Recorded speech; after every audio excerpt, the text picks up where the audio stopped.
Coming up on NewsWatch Ole Miss, a Purdue student killed by his college roommate. Motive remains unknown.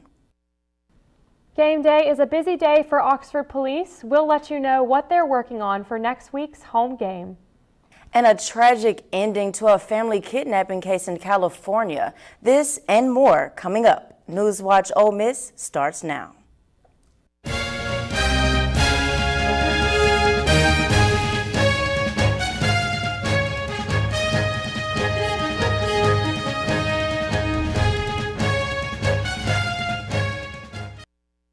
Good evening and welcome to NewsWatch Ole Miss. I'm Kennedy Cooper. And I'm Mackenzie Cox.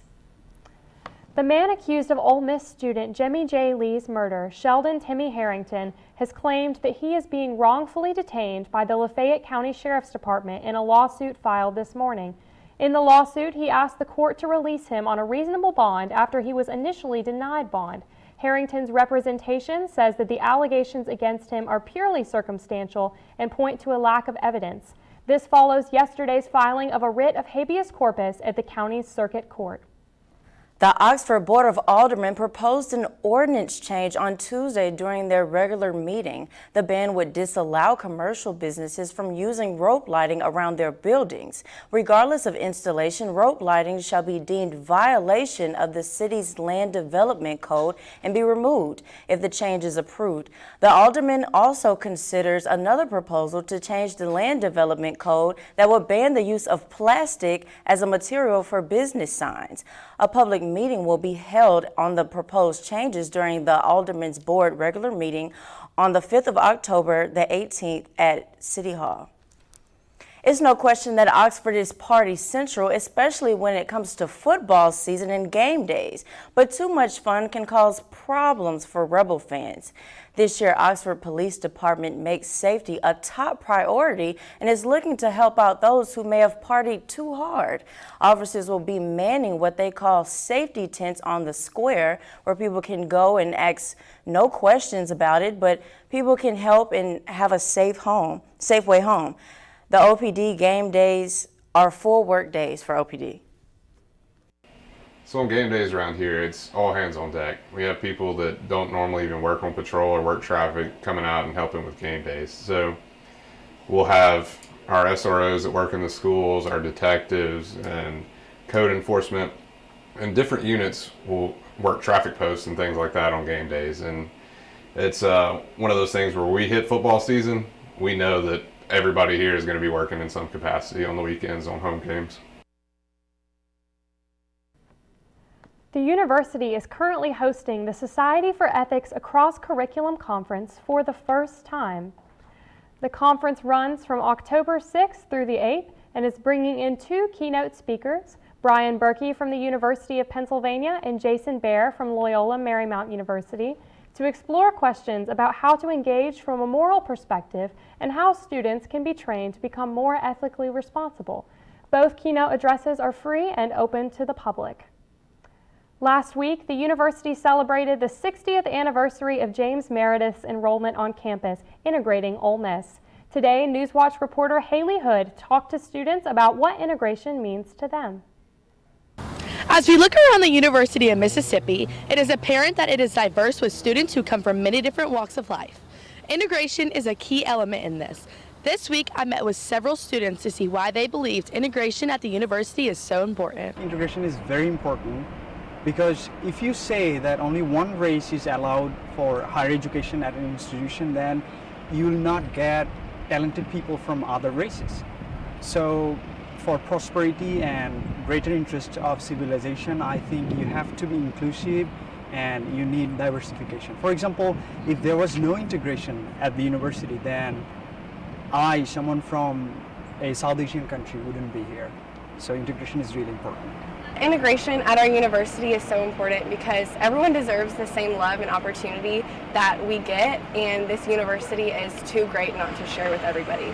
I think it's important because we're in a different time now, and we all just have so much to offer from our different cultural standpoints. We're all just different, so I feel like it's just the best option these days. I think it's important because everybody deserves an equal opportunity to study and to be better. To me, integration means giving everybody equal opportunity to receive the same education as any other student would be able to get. I think it's very important because, throughout history, different groups of people have had, less opportunities. And now, with as much as going on with social equality, it just makes so much sense to really recognize the steps we've taken to get to where we are today. It is evident that integration at this university is very important to all students. If you would like to attend events to learn more about integration, visit libarts.olemiss.edu. For NewsWatch Ole Miss, I am Haley Hood. Tonight, Ole Miss holds its annual Casa Encore Sorority Dance-Off event benefiting Casa, which stands for Court-Appointed Special Advocates. Their mission is to protect the wellness of abused and neglected children in Lafayette County. Each sorority participates in a dance-off to raise money for this organization. The money raised will be used to help children who need representation in court to ensure that they are placed in safe and permanent homes. The event is tonight at 7:30 p.m. at the Pavilion. Doors open at 7. Oxford Treehouse Gallery will host their autumn reception on Saturday, October 8th from 5 to 8 p.m. New art will be on display from artists including Martha Ferris, Michael Maxwell, Walter Neal, Stephen Schneider, Nina Cork, Eld Wilford, Michael Stevenson, and Amy Webb. The event will also include food, drinks, and live music on the porch.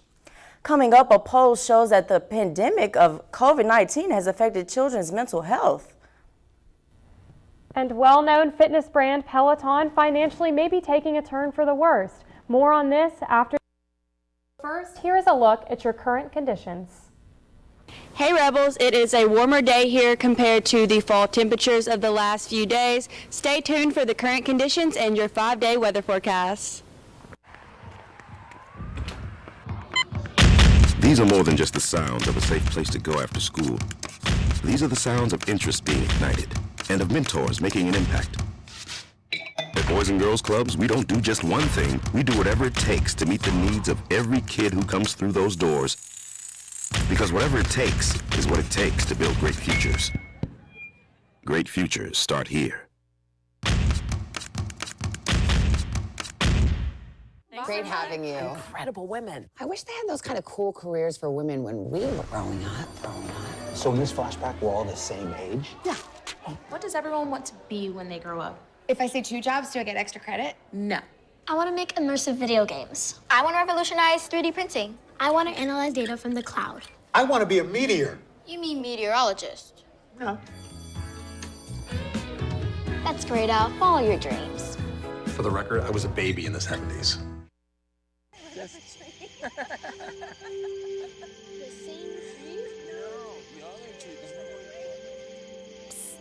They're coming. Places, everybody. Is my light bright enough? You're such a glow-off. Well, you know.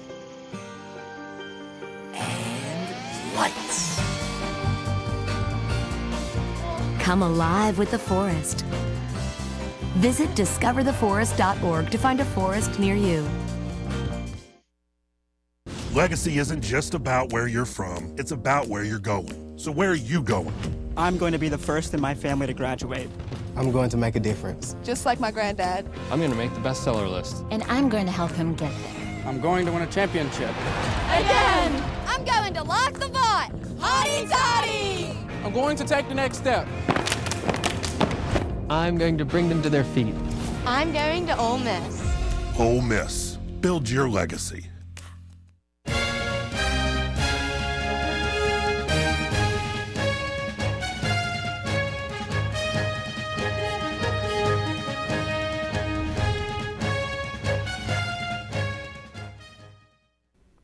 Welcome back to NewsWatch Ole Miss. An Indiana family is mourning the death of their loved one on Wednesday after he was allegedly killed by his college roommate. Both students attended Purdue University. As of right now, the motive of the killing is unknown. CNN's Camila Fernandez has the details. This is the man the Tippecanoe County Sheriff's Office says allegedly killed Purdue University student Varun Chedda. The 22-year-old was taken into the Tippecanoe County Jail on Wednesday. Ji-Min Shaw, a cybersecurity student from Seoul, South Korea, will face a murder charge. That is according to the Purdue University Police Department. Police tells us Shaw called 911 at 12:44 a.m. to let them know his roommate was dead. He was taken into custody shortly thereafter. I feel really shocked. And, you never expect it, especially from someone as close as you as your roommate. My roommate, I didn't even know him before I got here. Luckily, he's Latino as well, and we've gotten along so well. According to the university, the incident happened in a room on the first floor of McCutcheon Residence Hall. University officials say several students living in the rooms nearby were relocated during the police investigation. An autopsy found Chetta died of multiple sharp force traumatic injuries. Campus police have not discussed a possible motive for the killing. However, they believed it was unprovoked. Something very sad and tragic that you never expect to really happen on a campus like this. Those who knew the victim say he had a bright future. Police say the student was a senior majoring in data science. He also graduated from Park Tudor School in Indianapolis with honors. A recent poll conducted by CNN and the Kaiser Family Foundation found that 47% of parents believe that the pandemic has negatively affected their kids' mental health. Furthermore, 17% of respondents said that it had a major negative impact. The survey also found that more than 8 out of 10 parents are worried about mental health and substance abuse for their teens, and that 4 out of 10 said they were very worried about these issues following the pandemic. Results also identified a perceived lack of access to mental health services. And a tragic ending to a case of a kidnapped family in California. Authorities say a farm worker found the bodies of 4 family members, including the body of an 8-month-old girl. Surveillance video showed the family being abducted earlier this week at gunpoint. The 48-year-old suspect is now in custody. CNN's Natasha Chen has more on this tragic story. Our worst fears were realized tonight. A tragic end in Merced, California. 4 family members kidnapped from their trucking business were found dead Wednesday night, according to the Merced County Sheriff.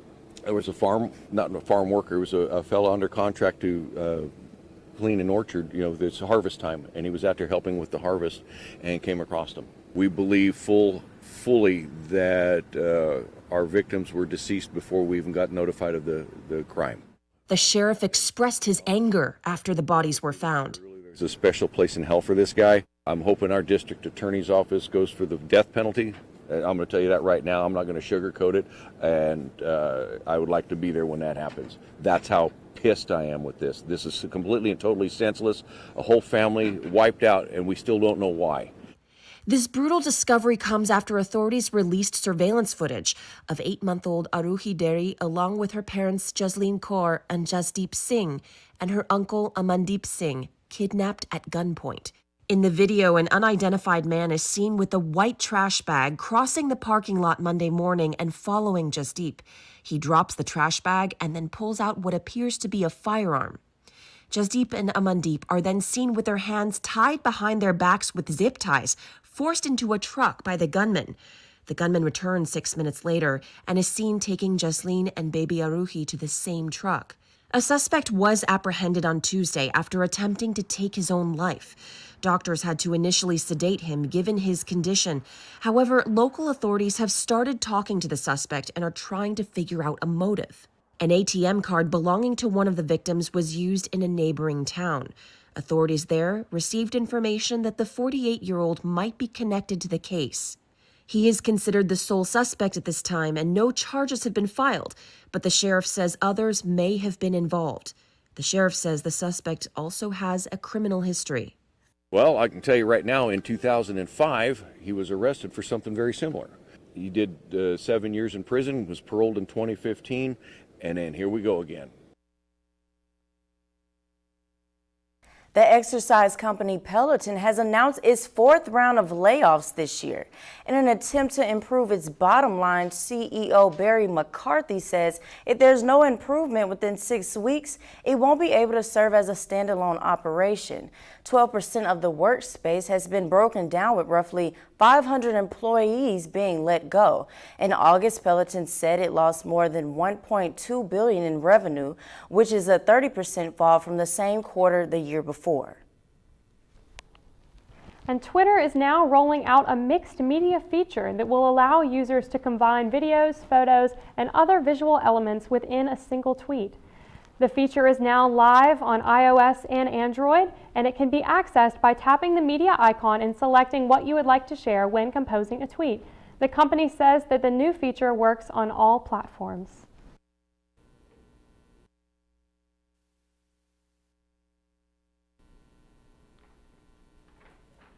Starting to heat up a little bit. Stay tuned for more weather current conditions after this break. So, I'm kind of new here, but I've noticed a trend. My human does this funny thing where she goes around and gets all my toys, and then she hides them in that basket by the door. It's like, hello, that's where you put it last time. You were the worst at hide and go seek.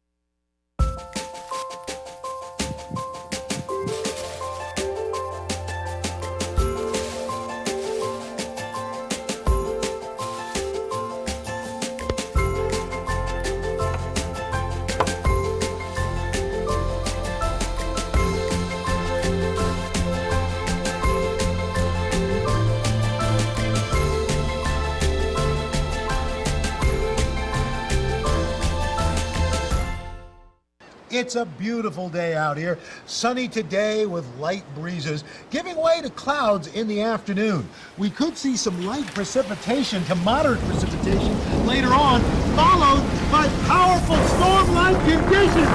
90 miles per hour winds are expected.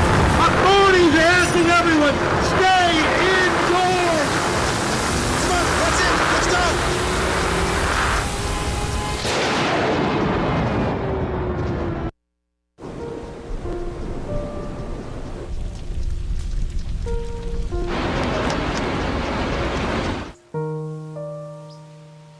Don't wait.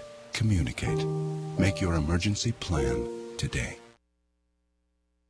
Severe weather can strike anytime, anywhere, but there's a simple way to stay safe. Hey, Jim Cantore here. I stay safe in dangerous weather by planning ahead. You can stay safe too with a few easy steps. Build an inexpensive kit with supplies for your family's needs. Write down important information like phone numbers and medications. Always talk with your family, and remember any pets in your planning. Be ready, be safe. Start your plan today at ready.gov/plan.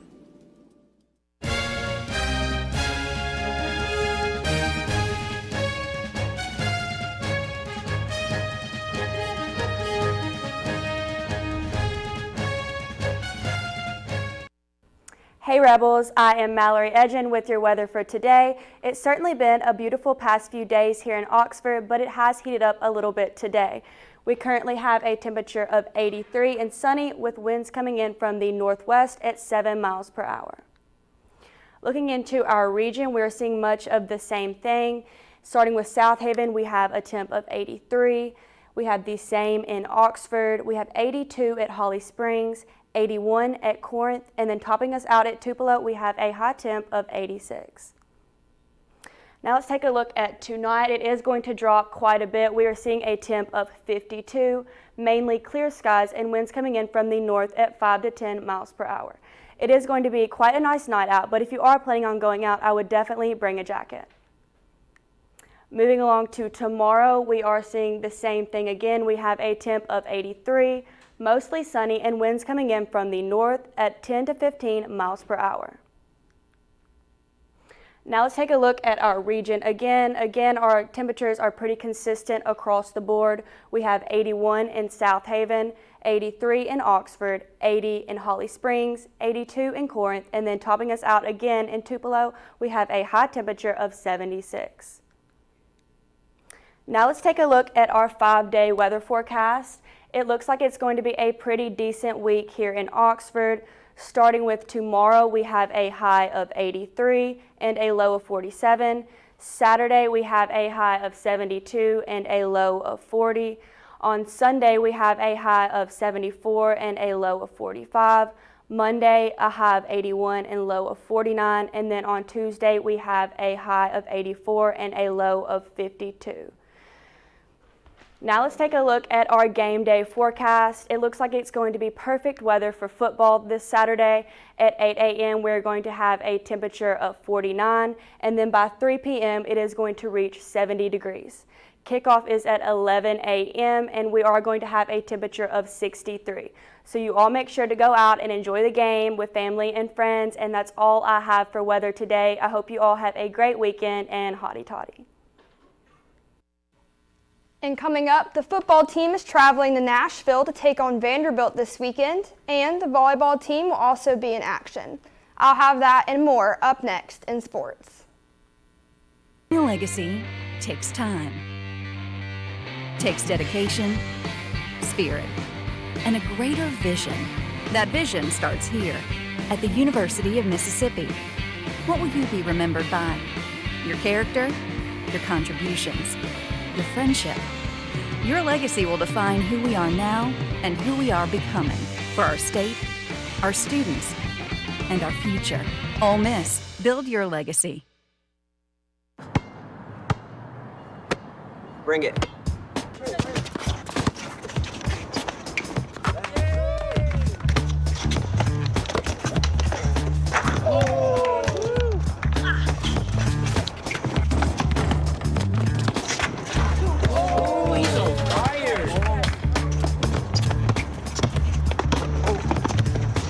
Time out, guys. I'm late to dinner. My mom's gonna kill me. Catch you guys later. Mom wants us home. Okay. Bye, guys. You guys need a ride? Sure. Yeah. All right. How about some one-on-one? I gotta go eat, man. Sorry, I'll see you later.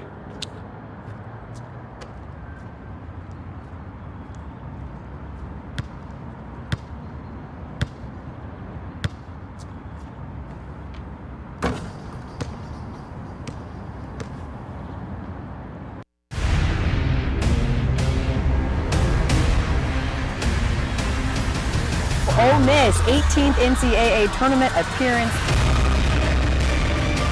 This is fun, folks, as Baker's peeling it. Little heat check. Snow Collins for three. Bring it up. Said, I love Madison Scott. Ole Miss Rebels are having a lot of fun, and you can see why.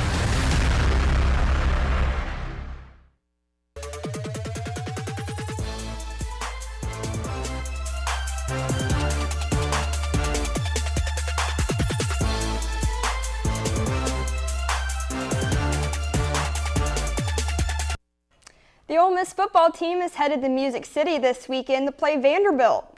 The number 9 Rebs are hoping to add another win to their undefeated season. Vandy's defense will be put to the test as the Rebels rank 5th in rushing offense. Freshman running back Quinshawn Judkins leads the team with 535 yards after a great victory against Kentucky. Ole Miss will also be keeping an eye out for wide receiver Will Shepard. Shepard leads the Commodores in receiving yards with 7 touchdowns this season. The Rebs have also won the past 3 games between these two teams. Kickoff is at 3 p.m. and you can watch on the SEC network. Ole Miss legend and now SEC legend Eli Manning was named to the 2022 SEC Football Legends class earlier today. This former Rebel quarterback was one of 14 members chosen to be honored this year. This celebration will start December 2nd in Atlanta, Georgia. The group will also be recognized prior to the SEC Football Championship game on December 3rd. While being an Ole Miss Rebel, Eli won many awards, including the Maxwell Award his senior year. Manning ended his college career with a school record of over 10,000 passing yards and 81 touchdown passes. Oxford is thrilled to celebrate this accomplishment for one of our Ole Miss legends. Now taking things back to the court, the Ole Miss volleyball team is back in Oxford to host Alabama. The Rebs hope to pick up their second SEC victory as they split the LSU Tigers last weekend. Coming into this weekend's series, Ole Miss freshman Cammie Nyson was named SEC Freshman of the Week with her back-to-back 20-plus dig matches. Ole Miss hopes to dig out these wins this weekend as the Crimson Tide is yet to win against an SEC team this season. The two teams will be playing on Friday at 7 and Saturday at 4 in the Gillum Center, and you can also watch on the SEC network. Ole Miss Athletics announced this week that they have teamed up with the Altia Sports Partners this year. ASP will be helping the Rebels further advance the school's name, image, and likeness programming. All of the Rebel athletic teams are coming off successful seasons from last year.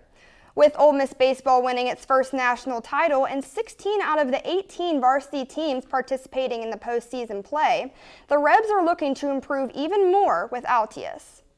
Vice Chancellor of Intercollegiate Athletics Keith Carter stated ASP will be vital in our ability to serve student athletes at a high level.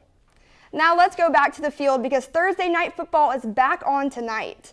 The Colts will be playing the Broncos a visit tonight in Denver. Both teams are hoping to pull out a win without their star running backs. With only a victory against the Chiefs, the Colts hope to seek out a win with quarterback Matt Ryan and their defensive line, who ranks second against running plays. The Broncos haven't been able to score in the red zone, but hope to change that this week with the help of running backs Melvin Gordon and Mike Boone. Kickoff is tonight at 7:15 Central Time. And that's all I've got for sports. Be sure to follow us at rebel_watch for the latest sports updates. Coming up, we're going to tell you the #1 candy in the U.S. this year. Think you can guess it? And a certain household pet just broke a Guinness World Record. This and more after the break. During class, and I tell her to talk to him. And it's like, oh, ew.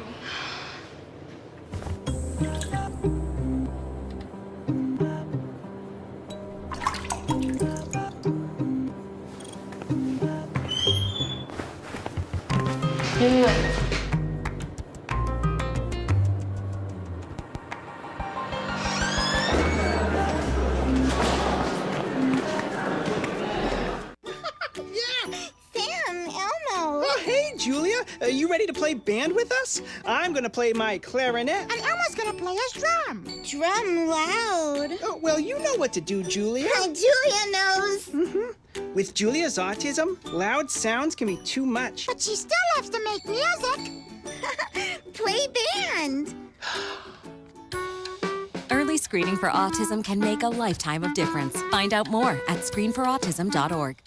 Before we celebrate the freedom most Americans have, we must fight for the freedom all Americans deserve. Because all lives can't matter until Black lives matter.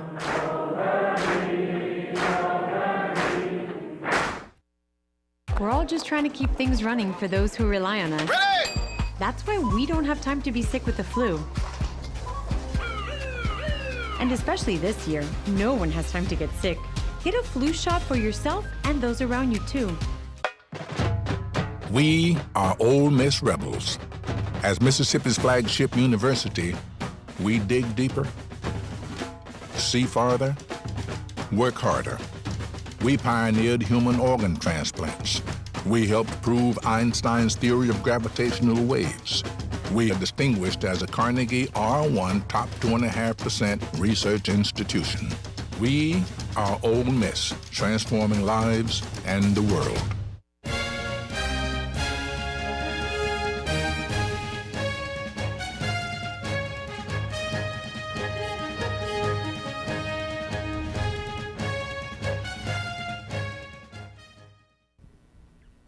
And a cat in Michigan has grown its way right into the record books.